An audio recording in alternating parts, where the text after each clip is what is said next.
I'm Nadav Asor, I'm a fellow at Open Doc Lab, and I'm here to introduce, very happily, Tirtza Even, who is I'm going to read from the bio because there's a lot there, so I'm going to make sure that you get that. So Tirtza is a video artist and documentary filmmaker, and not just films, an installation maker, who's been working for more than 20 years in these fields. And so if you think it's emerging technology now, and she's produced both linear and interactive video work representing the less overt manifestations of complex and at times extreme social political dynamics in specific locations, such as Palestine, Turkey, Spain, the US, and Germany, among others. Her work has appeared at the Museum of Modern Art, New York, the Whitney Biennial, the Johannesburg Biennial, as well as in many galleries, museums, and festivals in the US, Israel, and Europe, including Rotterdam Film Festival, San Francisco Film Festival, and Lincoln Center, and many more. She's won a lot of awards and is in the permanent collection of the Museum of Modern Art, the Jewish Museum, Israel Museum, among others. Evan's work is distributed by, well, a bunch of different places that I can't necessarily pronounce the French one, but Video Data Bank in Chicago and Group Intervention Video in Canada. And she is an associate professor at the School of the Art Institute in Chicago, which is, Chicago is where our paths first crossed, which I'm very happy for. So thank you, Tirtza, for coming.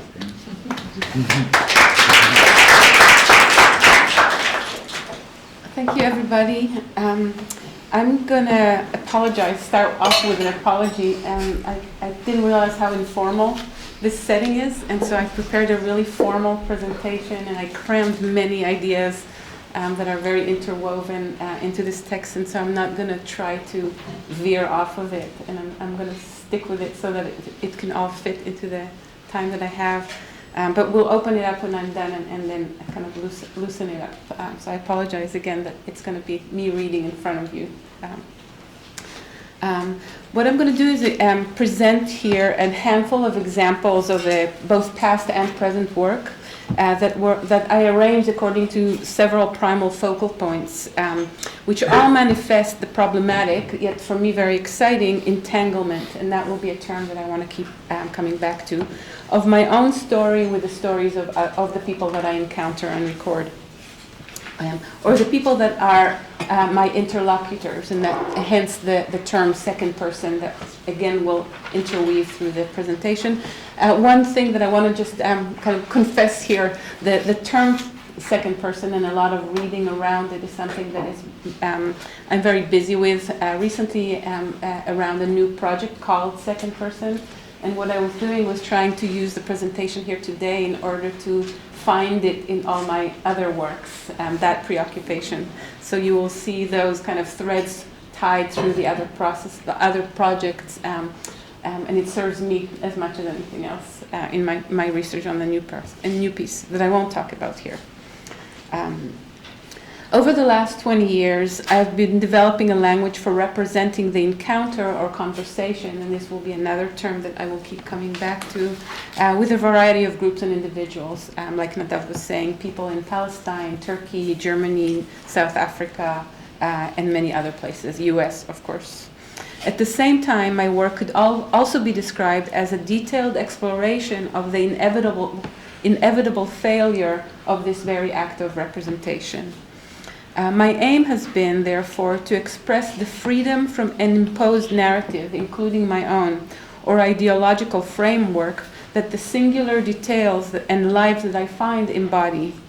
I want, in other words, to make the viewer acutely aware of the many possible, overlapping, contradictory, bias-changing readings that determine any act of documentation, and specifically the readings that stem from my own varied and migrating position in and towards the documented project itself.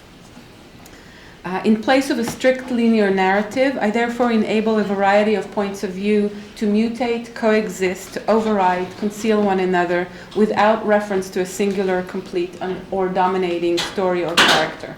And so you can see that the project with Nadav was very much in line with that type of preoccupation on my end as well. Failure to tell a coherent or stable story has become an aesthetic driven by a political and ethical goal. I want to have the work suggest the very same resistance to analysis that draws me to the documented material or person in the first place.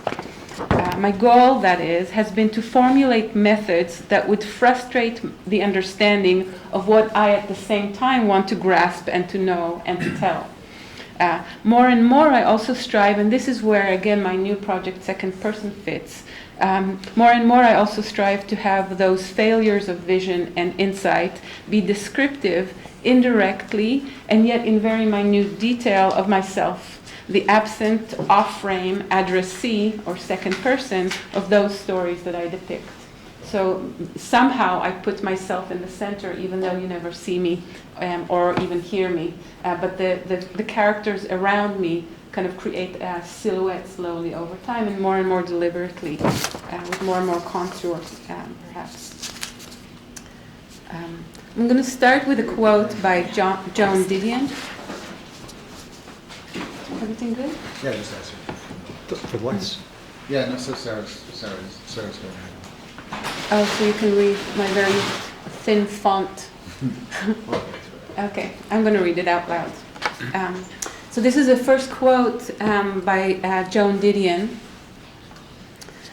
Joan Didion says, "Why I write. There you have three short, unambiguous words that share the sound, and the sound they share is this: I write. I. I write," she says, "entirely to find out what I'm thinking, what I'm looking at, what I see and what it means, what I want and what I fear." Elsewhere in that same article by this name, Why I Write, she says, "I tried to think. I failed. My attention veered inexorably back to the specific, to the tangible, to what was generally considered by everyone I knew then, and for that matter, everyone I've known since, the peripheral." And I'm going to throw out that term as well as one of the kind of focal points of this conversation today.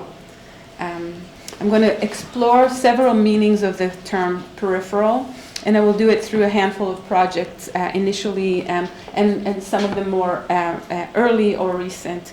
And again, once more, like as you saw with the work with Nadav, the off-frame is a theme that we explore and try to tackle with in the new project as well. I'm going to start with Pan, which is literally my first project, and we talked about emerging media. So this was made in the 90s when video was almost non-digital, and so you'll see it's very clunky. Yeah, I made it as a student. It's raw, it's rough, it's very basic in many ways.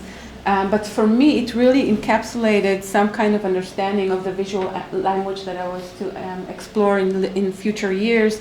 And so I want to dwell on it as a way to understand the later work as well. And I'm going to do it while it's playing in the background.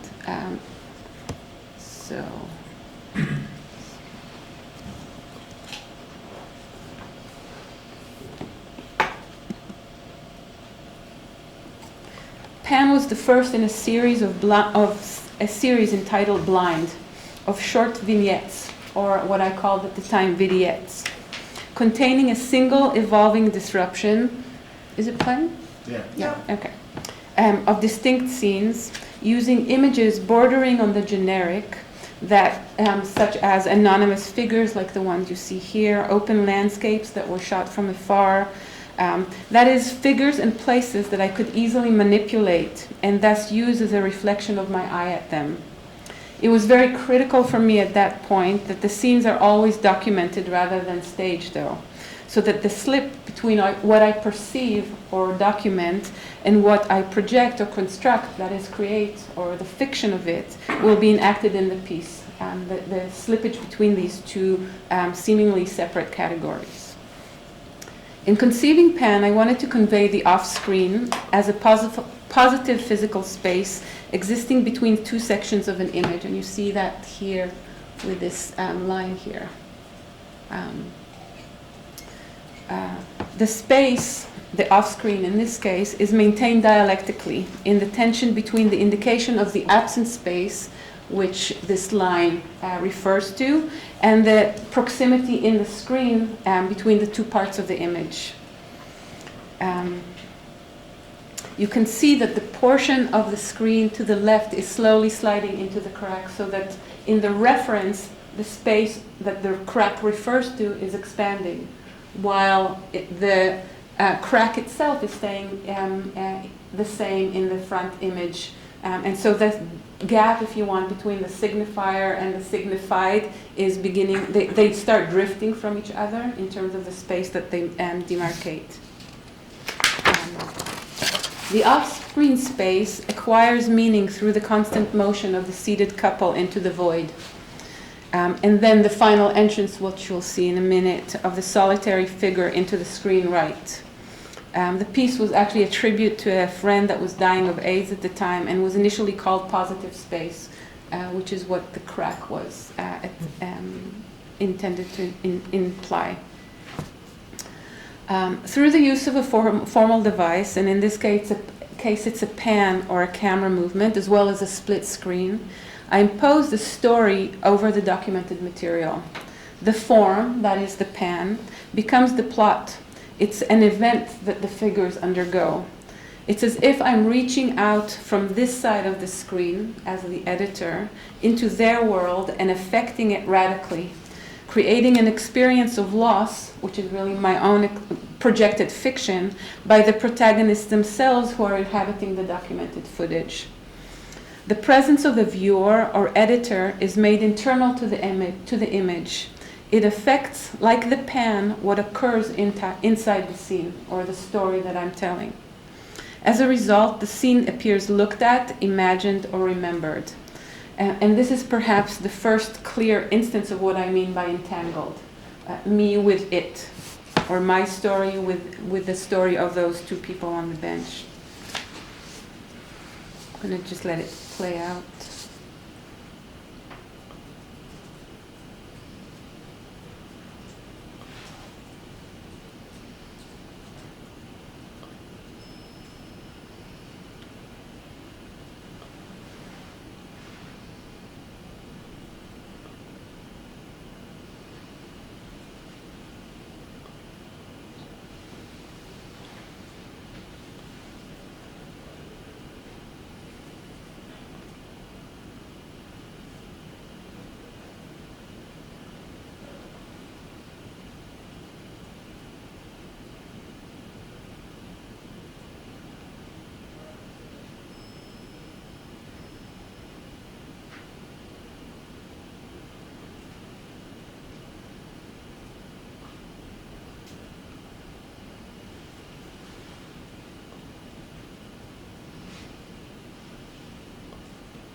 Okay.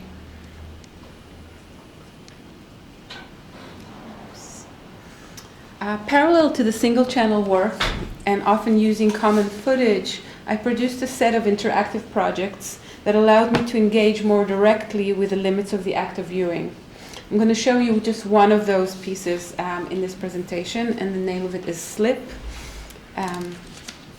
Slip, which was made in collaboration with Shashin Wei at a homeless shelter in Atlanta, we integrated the viewer's act of seeing, or more accurately, the viewer's point of blindness, directly into the piece, and thus attempted to express the social implications of one's confinement to a single blind or biased view. Representations of homeless people all too often flatten their characters or subjects into iconic figures of misfortune, ignoring for strategic reasons the social context in which they are defined and confined. Our goal was to focus on that very desire by the viewer themselves to define, categorize, and grasp, rather than to show the homeless people themselves. Once again, I'm going to show you a video. This is a demo or a documentation of the installation of the piece while I explain it.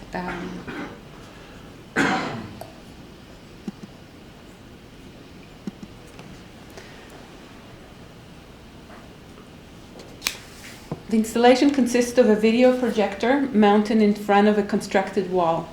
Within the wall, a wooden frame is installed, in which a large revolving glass is placed. The image is projected onto the glass. The user's rotation of the glass, as you see here, within the frame at a constrained angle of about 60 degrees in either direction, triggers changes in the images that are projected on it. A rotation left rotates the image to the left. Rotation right rotates the image to the right. The projected space, which is an abandoned warehouse that you will see in a second. Here we go. Seems vacant except for a chair, its back to us, placed at the center.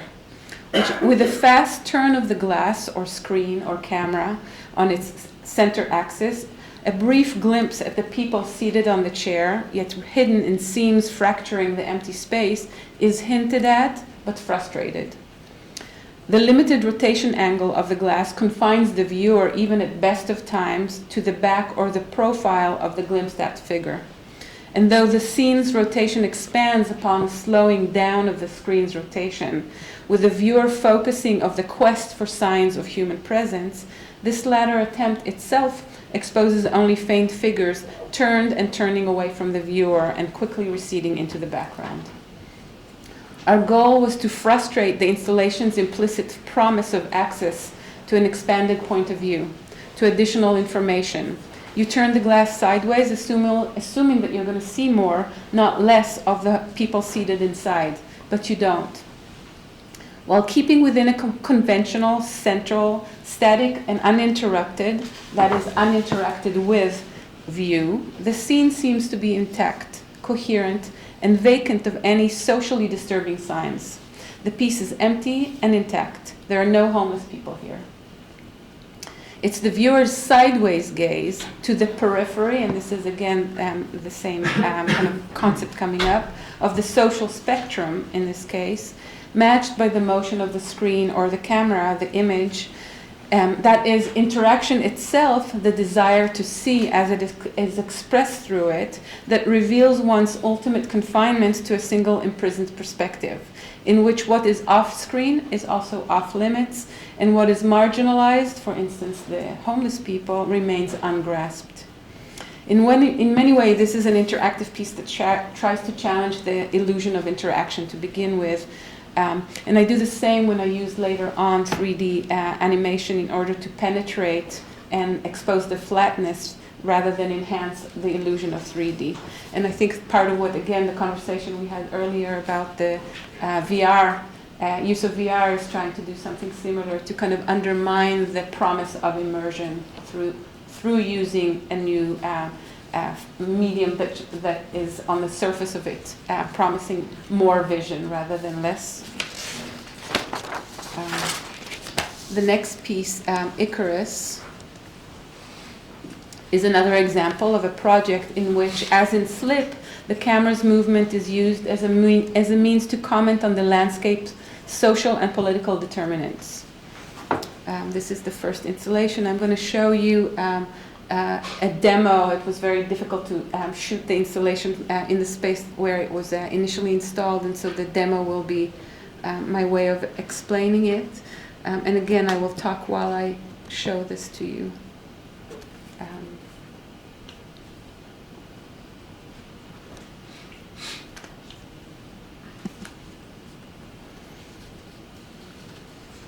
Icarus was presented both as a single channel piece as well as an installation, and I'm going to focus on the installation version here. I think it's playing. Is it playing? Oops. Okay. The video is installed within a cylindrical projection screen and is projected from an endlessly rotating projection stand in the middle of the screen.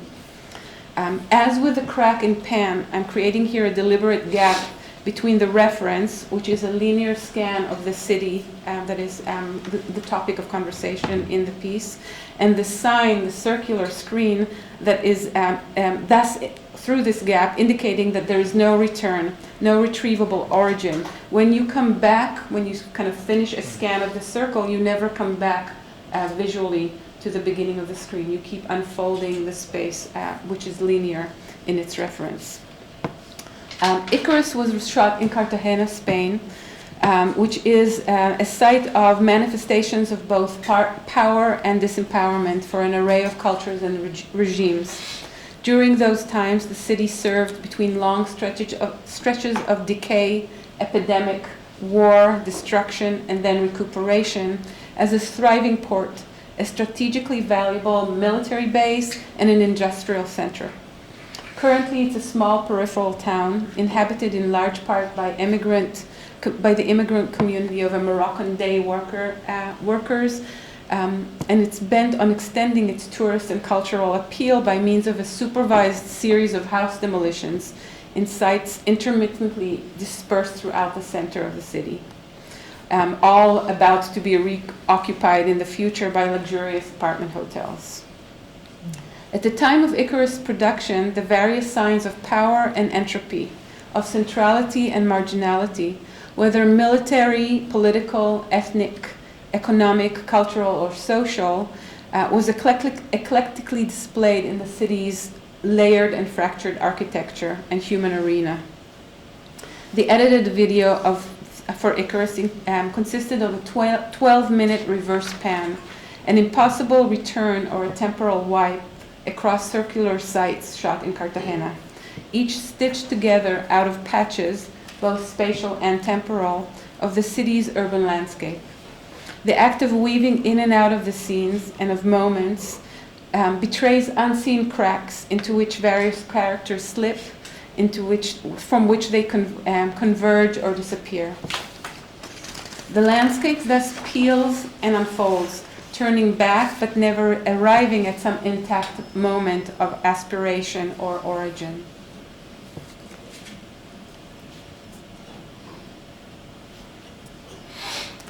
So this goes on for a longer duration, and again is unfolding endlessly on this screen.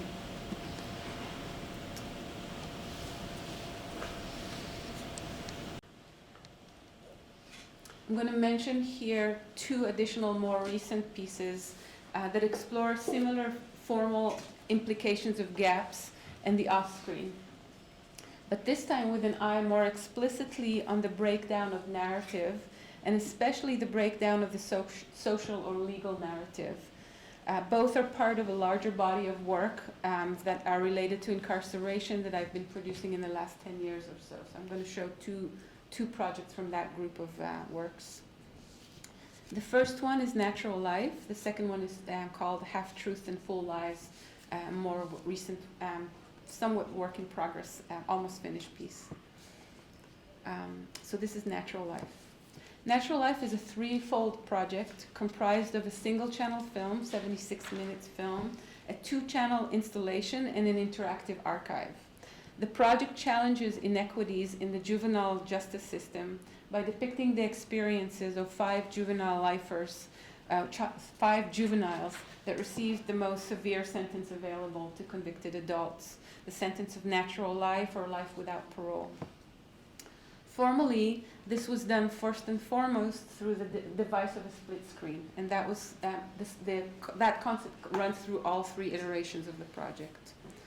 I'll show you a moment from the video in a minute. I just want to give you a little bit more context. The voices of the various interviewees, including some of the incarcerated individuals themselves in conversation on the phone that they had with me, are always interpreted through more than one view, either older or younger, black and white, victim and perpetrator, police and convict, inside prison and outside it. The meaning of each of the 2 screens, however, also mutates and alters, so you're not associating a side on the screen with one of those differences. Difference is the only constant in the piece. The project's aim is to depict difference as structural, and in that way challenge the underlying presumption of permanence and sameness, a sentence of life imposed without discrimination and without examination of difference, that the sentence of life without parole for juveniles specifically claims and enforces. So the difference becomes a concept by which to challenge the actual legal procedure that led to these kids' incarceration. Again, I'll show just 1 minute out of the single channel to give you a taste for this project. When you're real young, you don't think in terms of life and death, you know? You don't think of what happens next, or, you know, when you die. You don't think about, you know, why we're here or anything like that. You're just, you know, you're just a stupid kid. And so you don't really, you don't think about how important life is.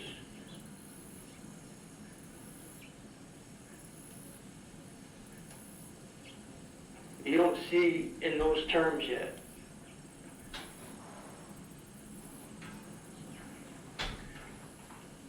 And when you do, you're older, and when you realize you're responsible for someone's life,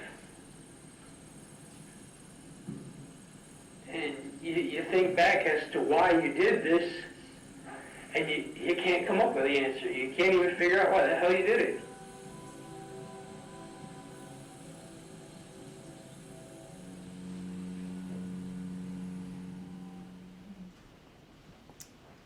I'm going to show you the installation version next, or just an image from it. The installation is taking those 2 screens and folding them in a corner of the gallery space. The benches that are placed across from them, together with the space of the screens, create the scale of a cell, a prison cell.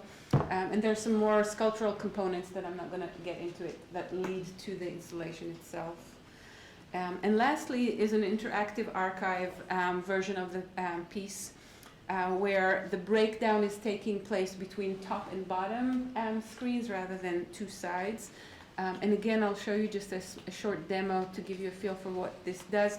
But just as an aside, and this would be, I think, maybe interesting coming out of the conversation on the VR piece this morning, the material in the archive, the interactive archive for the project, is referencing all the footage that didn't enter the piece, as well as what did.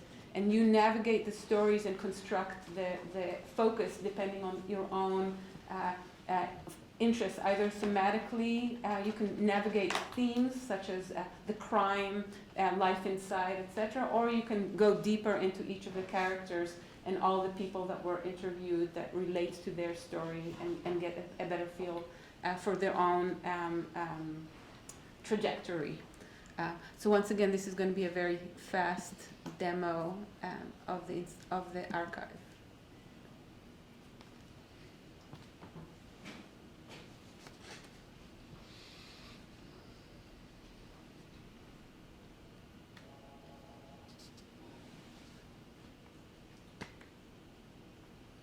I guess what you would call the middle child. I have a brother that's 8 years older, a sister that's 7 years older. I didn't have any friends, but I grew up I had 2 brothers. I had an older brother and I had a younger brother. I was real sensitive to There are several concerns that I had back then, and it's nearly 20 years ago. It certainly was the gravity of the offense. And as you read... And she always lived around our neighborhood. They had their own home, but she went to Pontiac school. She was a good girl. She was a very good girl. And from that point on, things just were totally out of control. And I guess I didn't know where I thought it was going to be, but I didn't expect it. Half-Truths and Full Lies, which is the next piece that I'll show related to the issue of incarceration, is an extension of natural life and kind of stems from one of the stories of one of the characters, Efren Paredes, a Latino teen from St. Joseph, Michigan, who was featured in Natural Life, and who claimed that he was innocent of the murder that he was charged with and sentenced for life for. Half-Truths and Full Lives depict through documentation and reenactment, and that's actually something I forgot to mention before. All the scenes that you see in the prison are reenacted in a prison empty prison I found in Michigan by a group of kids from Chicago, and with the directorship of a recently freed person that actually inhabited one of those prisons, who guided them in the activity inside. Half-Truths and Full Lies depicts through documentation and reenactments the various versions of Efren's story. Paredes was sentenced to life without parole in '89 at age 15. The entire case rested on circumstantial evidence and testimonies, specifically by a group of teens that Efren claims conspired against him, and who aimed to frame him for the murder of the manager of the grocery store where he served as a bagger. As my collaborator, Meg McLagan, and I pursued the research into his case and conducted interviews, read court transcripts, etc., things didn't add up linearly. We slowly realized that we had an array of competing narratives, an aggregate of conflicting angles that didn't form a consistent whole. Our challenge was to find a way to expose the gaps in the prosecutor's narrative in order to restore doubt being the legal tool with which to contest his verdict. So once again, just like in Natural Life, where the form of display reflects the interpretation of the case as kind of structurally ignoring difference, there is more, in this case, there is more than one story, there is more than one center, and that became our story and our kind of answer to the legal imposition of the one narrative of the prosecutor. The multi-channel installation of Half-Truths, Full Lies, which you see here, takes a Rashomon quality, therefore, as divergent accounts of the crime accrue. These accounts reflect perspectives of a range of individuals, from a police detective to key witnesses from the tight-knit small-town community who singled Paredes out, as well as those whose lives were most affected by the teen's conviction: family member, teachers, citizens who sat as jury members, and of course Efren himself, who is talking from inside prison, not only about his crime, but about life inside in general and the various textures of his day-to-day. Our goal was to recuperate conflicting narrative possibilities and through them to investigate the nature of truth-telling in both media and the law. And again, I'll show you just a short demo of the documentation of the first iteration of this project. This one has 25 screens. We actually have close to 40 in the final project. And I think I need to get out for that.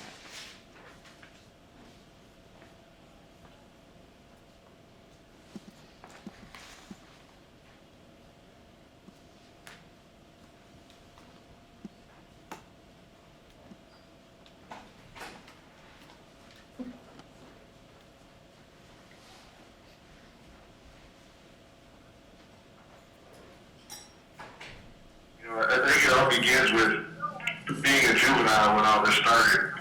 I was 15 years old and totally naive and ignorant to the criminal justice system. I believed that the system worked. I had faith in the system at that time. I never believed that I would go to prison or that I would be convicted because I knew that I hadn't committed the crime. There was one night, it was a Monday, it was either February 27th or March 6th, I cannot recall which one.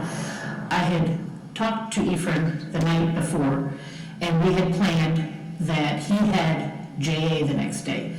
And so I drove over there at 8 o'clock and picked him up like we had planned, and we just drove to Glenmore Beach and parked, and nothing really happened, but we were, I would say, making out and things. And then I took him home at night so his parents would be none the wiser, I guess.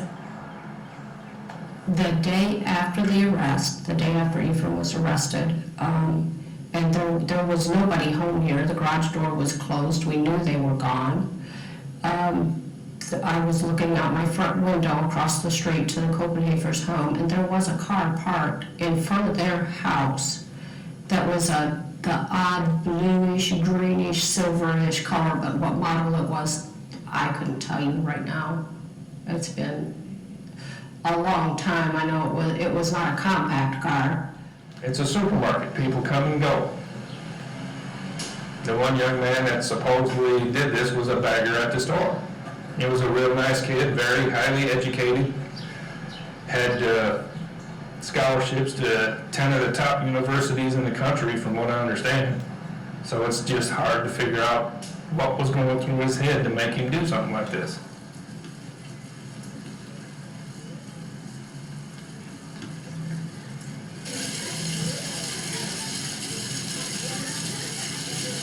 In the Russian judge. I mean, you will never find a case of was tried. He was trying to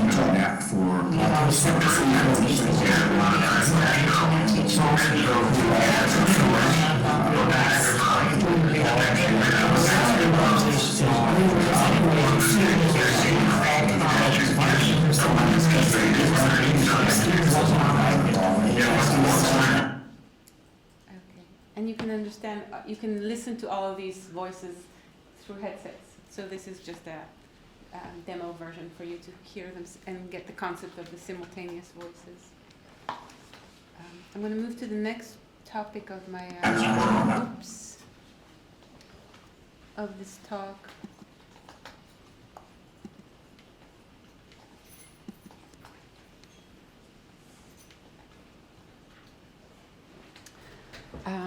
Which is conversation and language.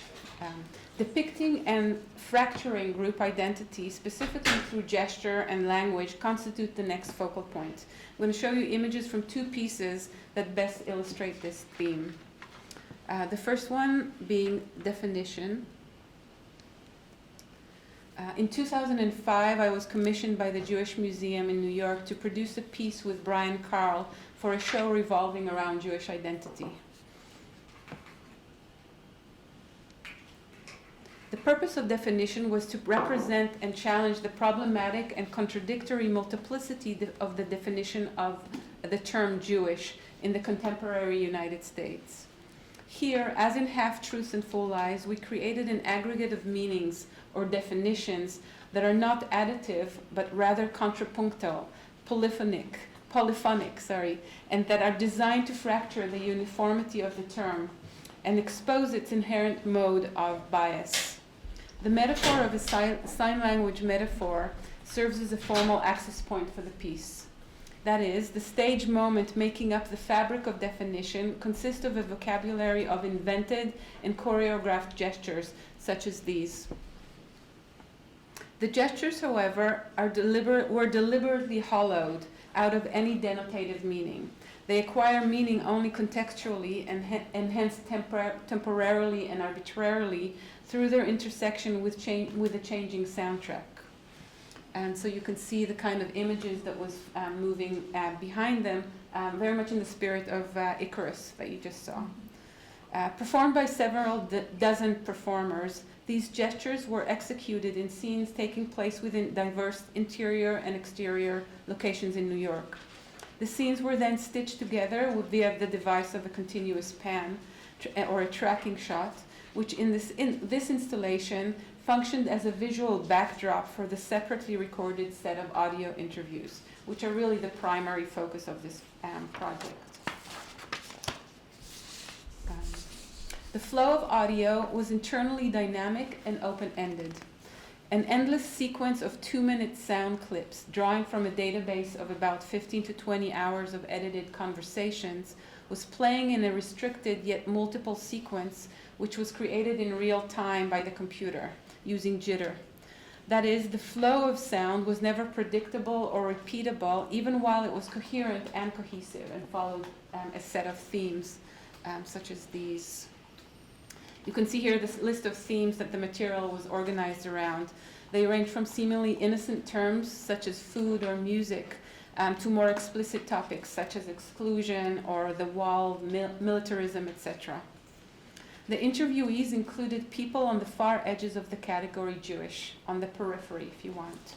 They were Jewish and not, Israelis and Arabs, black and white, gay and straight, converted into and out of Judaism, etc., whose take on the term Jewish was mutually exclusive and contradictory, and whose identity was for various reasons affected by and challenged by the strict definition of the term Jewish, or by Jewish claims to a unified history, culture, nation, and ultimately land. Our goal was to critique fixed notions of what it means to belong to any perceived homogeneous ethnic, social, or national group, and to make manifest the act of exclusion, or walls, and the theme of walls will come up later in a more recent project, that these kind of groupings generate. I'm not going to show you anything from this for lack of time, so I'm kind of running through a few other projects. Sign Discourse, unlike Definition, is a documentary that I made in 2007 in collaboration with Hagit Gurziv, concerning people living with hearing disabilities. It's a very straightforward piece consisting approximately of 40 minutes of talking heads only. I'm going to show you here 1 minute to give you a feel for the flow of the images, and then I'll talk a little bit about this project.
Okay. As you see, these talking heads, in fact, do not talk. They sign. And the sounds they emit as they sign have no intentional signifying power and no correlation to the gestures that produce the talk. In a sense, there is a reversal here of the intersection of sound and image taking place in Definition. Vacant sounds are now arbitrarily intersecting with gestures that are coded. To me, these arbitrary sounds are what creates for the hearing audience, and the hearing are those targeted by this piece. The proximity to the experience of being deaf. We're made to hear the silence while we listen, or rather watch, the deaf recount in their own language the story of growing up in a society which excludes them from its own language, and hence from conversation, again, from a productive social dialogue. Here too, as with the homeless people in Slip, the piece is not attempting to comprehend the depth necessarily, but first and foremost to show our failure as a hearing audience to hear their language, and social failure as well as material failure here. In an article about the autistic voice, Puga Rangan quotes Baggs, an autistic filmmaker's explanation of the tension between language and its excess or off-frame. I don't have many buffers, Baggs says. To me, the world comes in such great detail that it is hard for me to put an easy interpretation on what most people use. The way they divide it into pieces and make it abstract is foreign to me. At best, says Rangan, Baggs seems to be saying, a first-person voice can speak near and not for oneself. To invoke feminist scholar and filmmaker Trinity Minha, this is a form of speaking that reflects on itself and can come very close to a subject without, however, seizing or claiming it. What is implied, continues Rangan, is a parallel, unspoken economy of voicing that cannot be possessed, but that emerges through the conflict between linguistic signification and a more expansive, embodied communicative comportment. To return to the earlier definition of the off-frame, intelligible, or in this case vocal, speech only translates excess. It never actually seizes it. I'm going to move to the last category between the first two, which was first person and second person, and so the we, between me and you. Autobiographical film, says Elisa Lebo, implicates others in its quest to represent a self, implicitly constructing a subject that is always already in relationship, that is, in the first person plural. Self-narration, Lebo continues, properly belongs to a larger collective larger collectives without which the maker could not be unrecognizable to herself, and effectively would have no story to tell. Incorporating this relationship engagement or entanglement with an aggregate of others into the autobiographical work, as well as expressing the impact of my own changing self on the perception and depiction of this entanglement, is the focus of the last group of works that I'm going to talk about here. This is perhaps the most explicit instance of the concept that I will refer here today.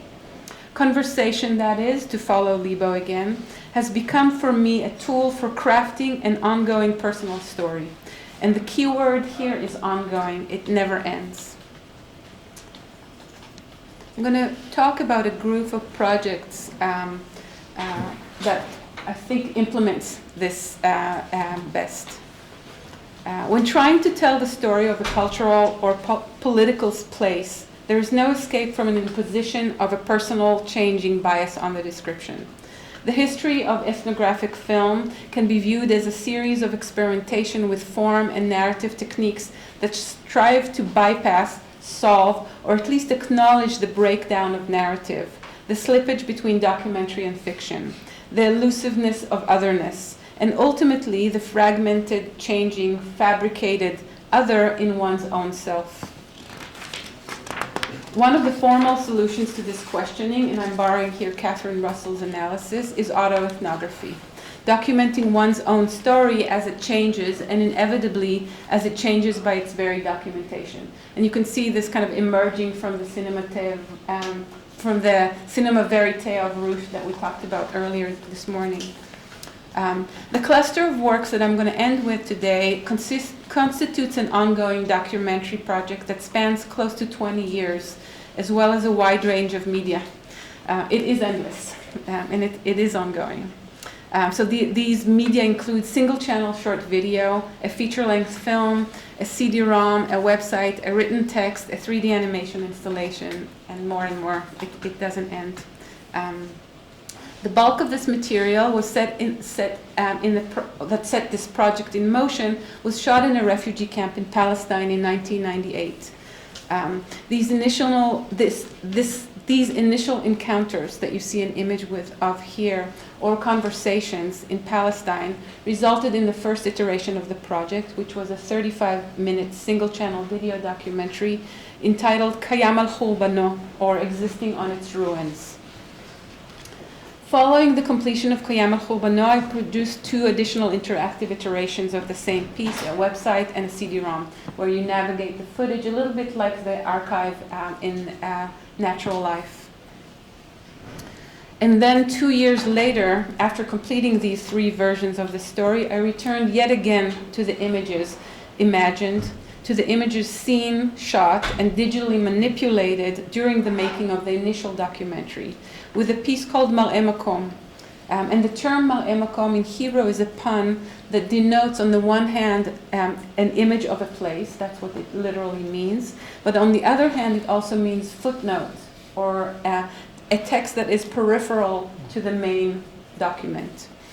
Mar'e Makom was a fragmented, episodic, written text that melded the projected, perceived, framed, and manipulated scenes and wove them into a series of verbal snapshots that obliquely conveyed my own autobiography as it was embedded in the images that I was documenting for the first group of works.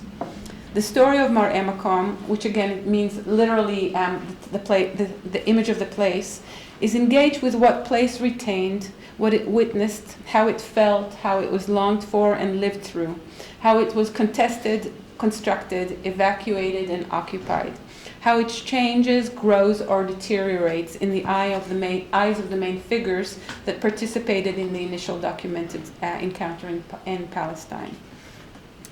And so the text itself was incorporated images from the next piece that I will talk about in a second. But basically, there were the fragments of the stories or the scene descriptions with their folded context woven into them, some historical or geographical context, and then an image that I will talk about in a minute. The specific places referred to include my childhood home, embodying within it recalled moments such as life in the shelter during the 6-Day War or a political murder scene of a neighbor in an adjacent valley. The piece also includes a walk on a promenade by the beach in Tel Aviv where one of the video scenes is shot, the gallery where the original short film was screened, as well as the Tel Aviv apartment in which it was edited. Contexts of various sorts, that is, folded into the written story, contexts that were off-frame or marginal to it. This all alongside the images of the Palestinian locations visited during the shooting of the video. A house in mourning where the homeowner's son has been stabbed to death by Israeli settlers, homes demolished by the Israeli military, the inhabited streets of a refugee camp, impoverished structures of Bedouin camps, etc. There was a freedom in the writing that allowed me to fold these other contexts, the spatial and temporal off-frame, into the description of the shots, a freedom that I couldn't find in the actual work with the visual material. The next project that emerged from this text was the one you're seeing in parallel to it, which is called Once a Wall or Ripple Remains. This is an autoethnography project which I completed in fall of 2009. The project consists of approximately 35 3D animations, of which I'm going to show you today just one, while I click through some images of the other ones, again for lack of time. The printed version of Mar'e Makom, the text that incorporated the unbound written paragraph mentioned before, alongside still images extracted from the 3D animation, accompanied the multi-channel installation of Once a Wall or Ripple Remain. You see here a few iterations, so the text had a life, kind of a visual life that changed from installation to installation, but was always present as a component in the show. Once a Wall or Ripple Remains was conceived as the last fold of the project. That is until I went ahead and made another last piece a few years ago. But at that point, it seemed like that was it. The 3D animation, I intended to grant the text of Mar'e Makom, which initially, remember, was conceived as a postscript, a verbal reflection on the images shot in Palestine. In Once a Wall or Ripple Remains, I wanted to give this text itself the role of an actual film script, or a set or series of staging instructions, and with the aid of a 3D animation software to mold the original shots into a stage set that reflects the interruptions and projections depicted in the text itself. So the images of the original footage that were written about were now incorporated into small structures that followed the guidelines or prescriptions that were in the text itself. The return I was seeking was therefore one that incorporated the original image's passage through media and through the history impacting their perception within the very display, and specifically the first intifada, or the uprising that immediately followed the first documented events. The violent construction of the wall by Israel to physically contain and divide the two nations, and many other events. Attack in Gaza would be the next thing that happened. I also was seeking to express the impact of this story on my own personal story of departure from Israel for good, which was very much motivated by and confirmed by the political realizations that this project led to.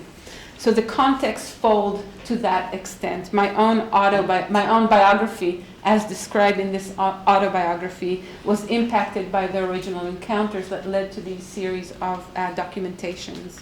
I'm going to show you a short clip from the series, and this one specifically is entitled Conversation.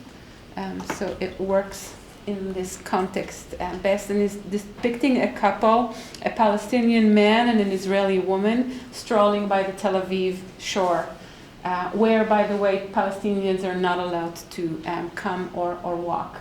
And so this is part of what takes place here.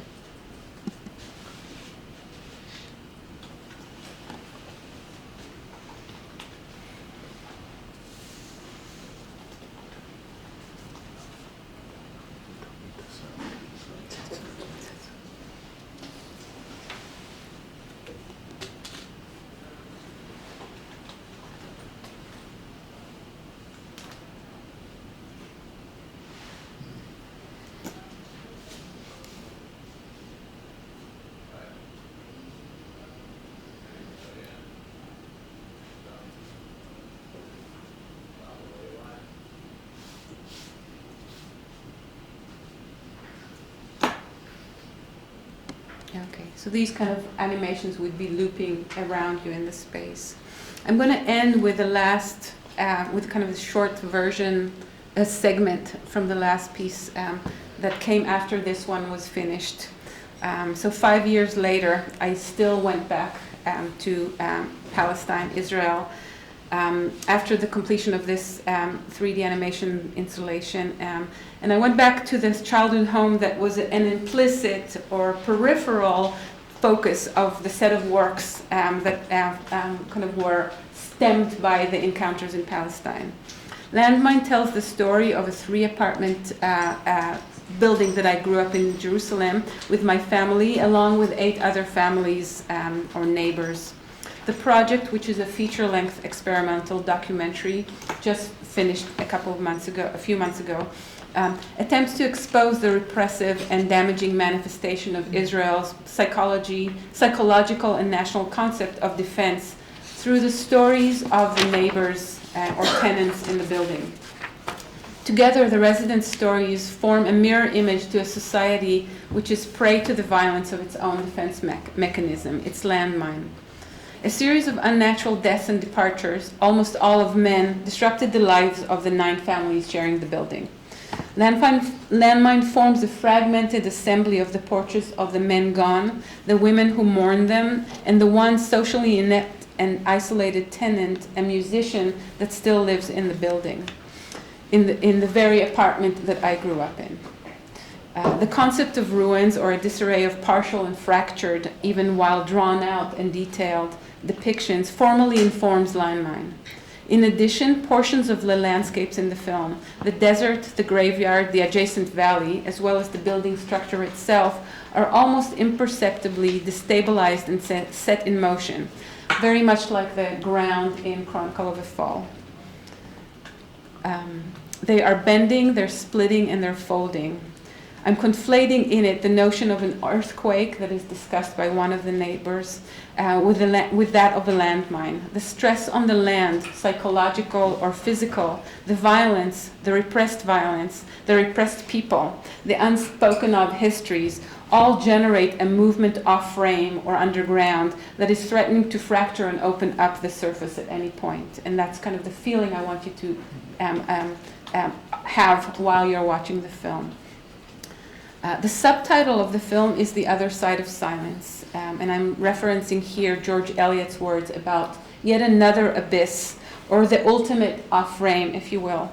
What lies outside the frames or underneath the ground we walk on, behind what she refers to as the coarse emotion of mankind, the roar, the landmine.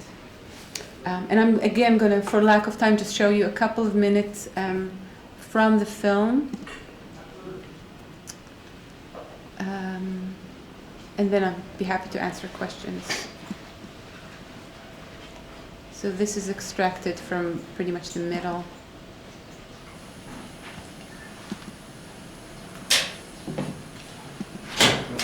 Oops, full screen.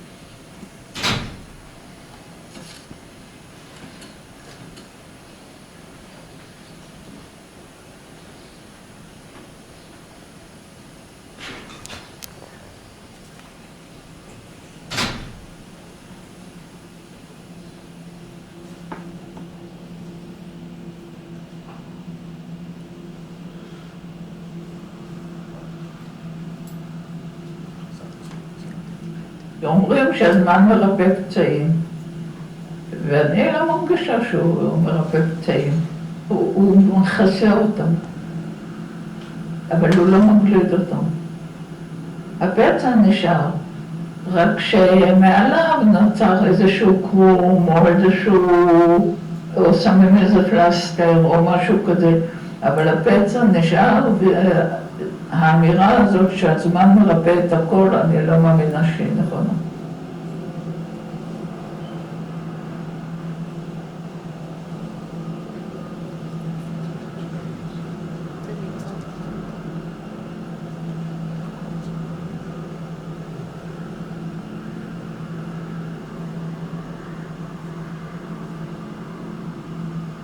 זה דבר כל כך בנאלי, את יודעת, שאנשים מספרים על ההודעה, זה תמיד נשמע אחד כמו השני, וזה לא דבר בנאלי.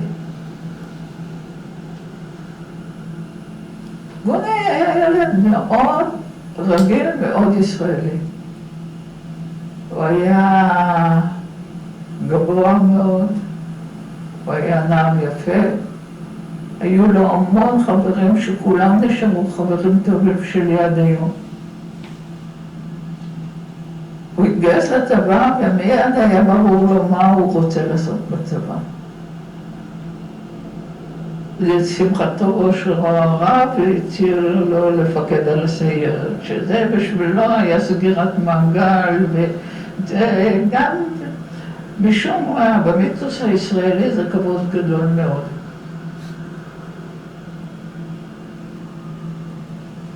אחר כך הוא החליט שהוא הולך ללמוד. ועד התחלת שנת הלימודים הוא התכוון לעשות טיול מחוף לחוף בארצות הברית. וכבר חבר שלו שם קנה לו מכונית והכל היה מוכן, וב5 ליוני פרץ מבצע שלמה גליל, והוא היה מאוד מודאג. ובלילה הראשון של המלחמה, מפקד חטיבה שלח את גוני לפקד על הסיירת. הם כבשו את הבופור, וששם הם נהרגו, וביניהם גוני. וזה חתך את החיים שלי לשתיים.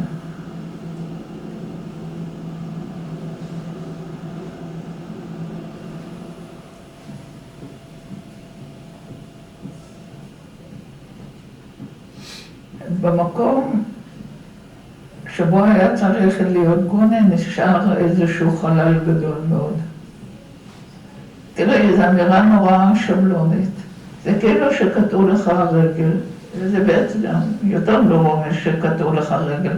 אז אתה יכול ללכת מצוין ולרוץ לאולימפיאדה ולעשות את כל הדברים הנורמטיביים, ותמיד חסרה לך רגל.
I'm going to interrupt this for lack of time.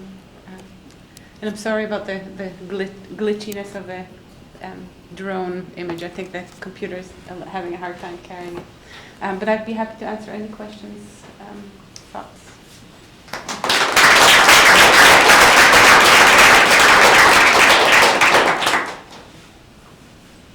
So Yeah. I'm interested, so it seems that your projects navigate a double space, the space of the kind of art world in a way, and the space of the documentary world. And I'm wondering how you play that, how your work is received in those two communities, or is it positioned more heavily in one than the other? How do you navigate that space? Not very well. I think the problem is that it's somewhat neither nor. So it's not entirely documentary because it's really, it often uses very experimental techniques. It's very fragmented. The story doesn't add up. But I think especially the last few long form projects also don't fit well into the kind of gallery space. So I make them and then I hope that they will be received. I think they come from something that is less considered perhaps of the reception and more of the kind of the depth of the investigation. Earlier was, I think the work that I did earlier were more based in the art world and gallery and museum. I think in the last few years I have moved more into the long form and kind of reaching out to the documentary landscape, but never fully.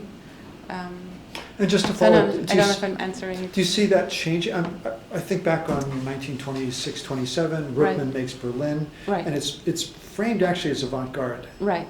We think of it now as documentary, but in the period it was a little bit, but was mostly Right. seen as an art intervention.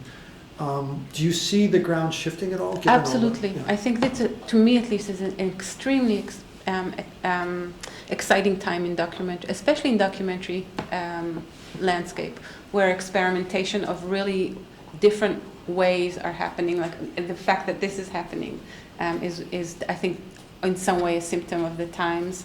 And the lines between the two worlds are, I think, becoming more and more fuzzy.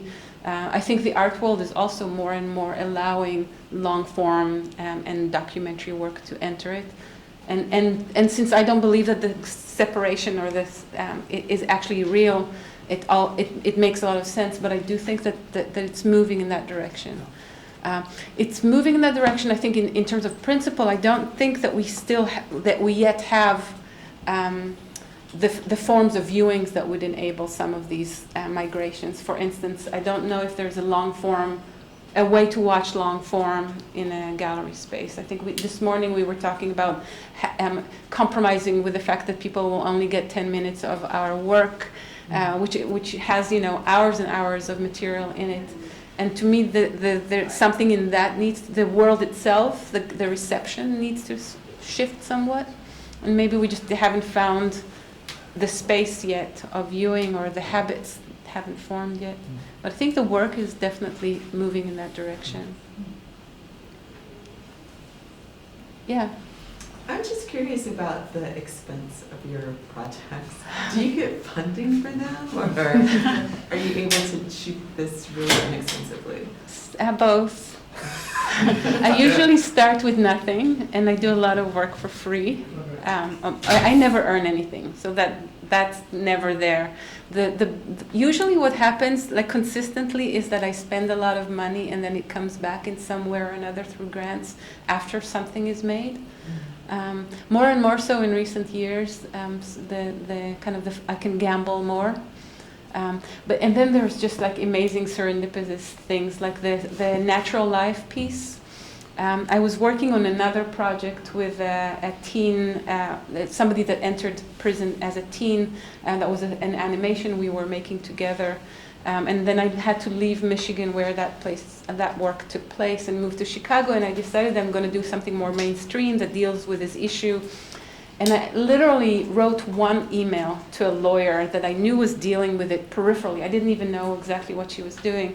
And apparently she was the one who was representing the 350 kids in Michigan that were incarcerated for life without parole. She was the wife of a colleague of mine. That was that random.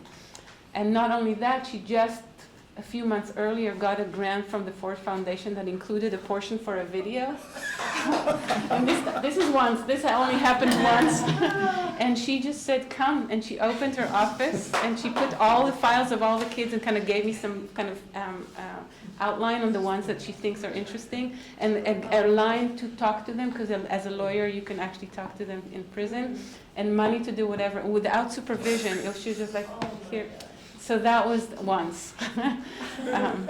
You also got basically every possible grant in the state of Illinois. But that's later. Yeah. But no, that one was amazing. But I believe that you should just do it. You know, like the Landmine we did with a very cheap camera, 2 people, no money.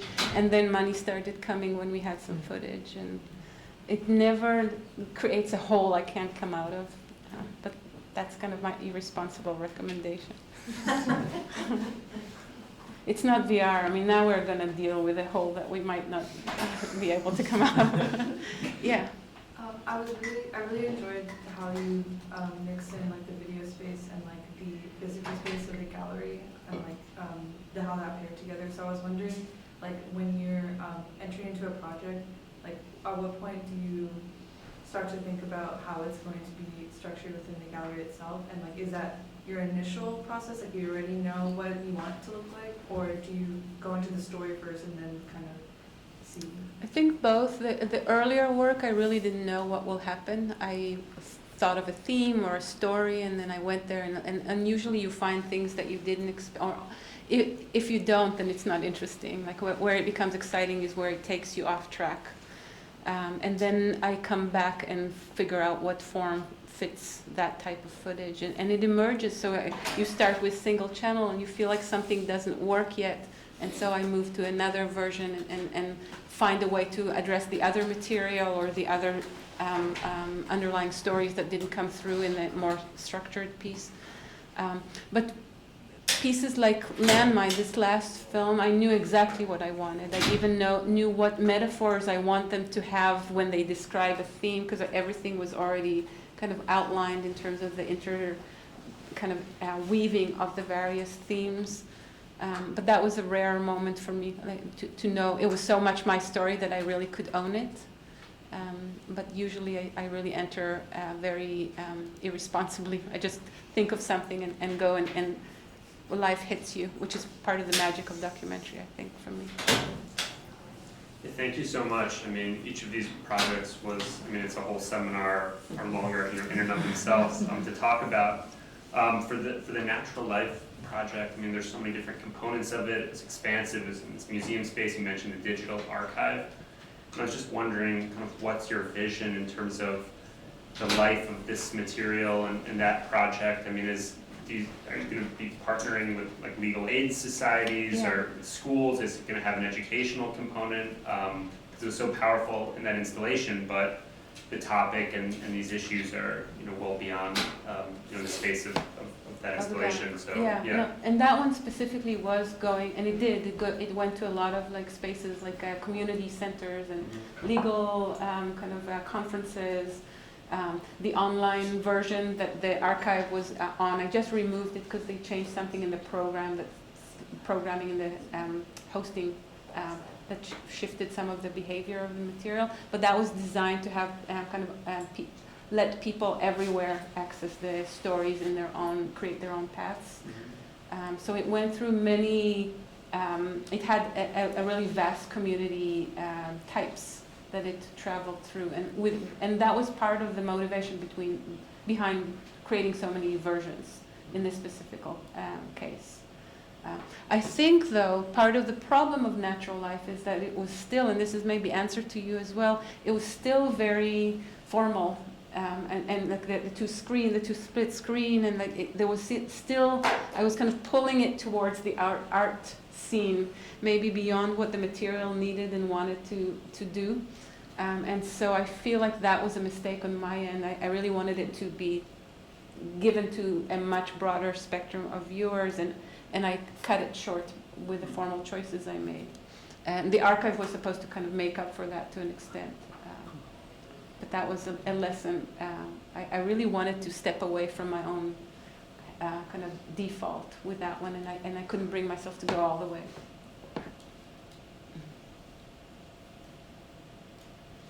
So, you've done some interactive and a lot of linear, and what drives you to sort of go towards interactive? What made you think that you want to do that, and do you see yourself doing more of that? Like what is the decision that brings you to interactivity? It was actually the reverse. I did a lot of interactive and moved away from it over time. I studied it at NYU for a couple of years, kind of the tools. So the movement. The movement. I love the control you offer to an extent. I mean, there is a spectrum here, and I'm kind of on the far end of the spectrum in terms of controlling authorship. But even within my kind of more uptight version of interactive, there is a place for the viewer to activate my concept or form, which was very exciting to me. I do less and less of that, partly because I'm a little bit off track in terms of all the tools, and there was something about knowing that the piece is finished and I can kind of put it out there and all the elements are already intact.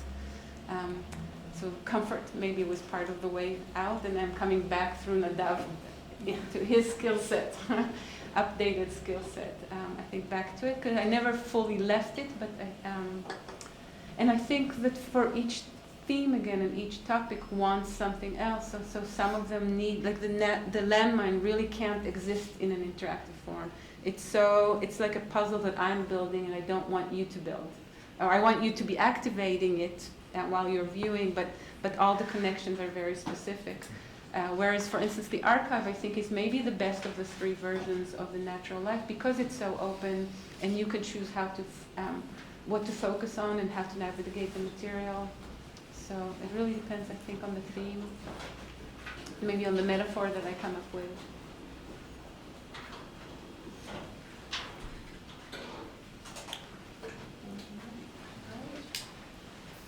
Thank you. Thank you. Thank you Thank you very much.